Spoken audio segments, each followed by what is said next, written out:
Someone gave me this visualization of a morning offering, and many of you would be familiar with the words of the morning offering. I remember it in grade school. We'd do the Pledge of Allegiance in the morning, and we would do the morning offering. And when you read the text of this prayer, it's really offering to God the entirety of our day, everything we're going to do, everything we're going to think, our actions of mercy, this consecration of self to God renewed on a daily basis.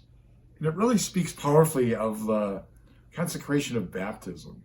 That in baptism, we are set apart, we are consecrated, we are designed for a sacred and holy purpose.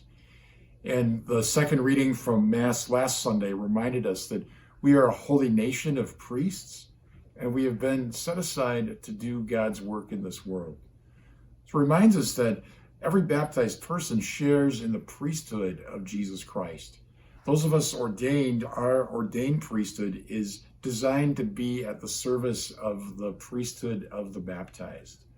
So that we who preach and celebrate the sacraments and shepherd God's people, all of that is to help the laity to go into the world and to consecrate the world for Christ.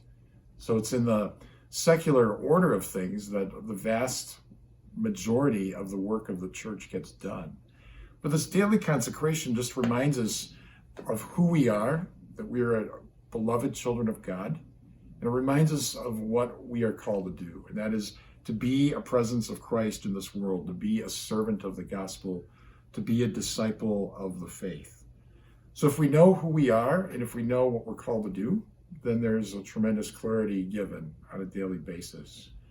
Perhaps we're in the crisis we're in the world spiritually, because in many ways we've forgotten who we are and we've forgotten what our mission is. But Christianity is crystal clear. We are beloved children of God, purchased with the precious blood of Christ, and we're called to be an extension of Christ in this world. So here's the morning offering. O Jesus, through the Immaculate Heart of Mary, I offer you my prayers, works, joys, and sufferings of this day for all the intentions of your Sacred Heart, in union with the holy sacrifice of the Mass throughout the world, for the salvation of souls, the reparation of sins, the reunion of all Christians, and in particular for the intentions of the Holy Father this month. That says it all. When I pray this prayer, it takes me back to my childhood. And of course, the trick is to remember at 2:56 p.m. the fact that we've consecrated this day to the Lord, and the daily offering keeps that before our minds and our hearts.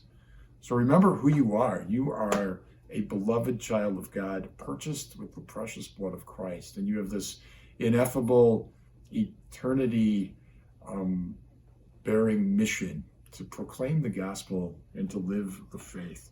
Well, what a joy and what a privilege and what an adventure.